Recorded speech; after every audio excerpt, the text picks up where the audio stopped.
இன்னைக்கு நம்ம வீட்டில் எத்தனை பூ பூத்துருக்குன்னு பார்க்கலாங்க. 1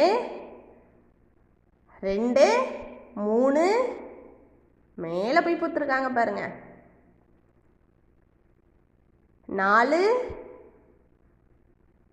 5 6 என்ன இருக்கு, வெயிட் பண்ணுங்க, சீக்கிரம் சீக்கிரம். 7 8 9 10 11 12 13 14 15.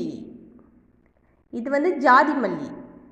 16 17 18 19 20 21 22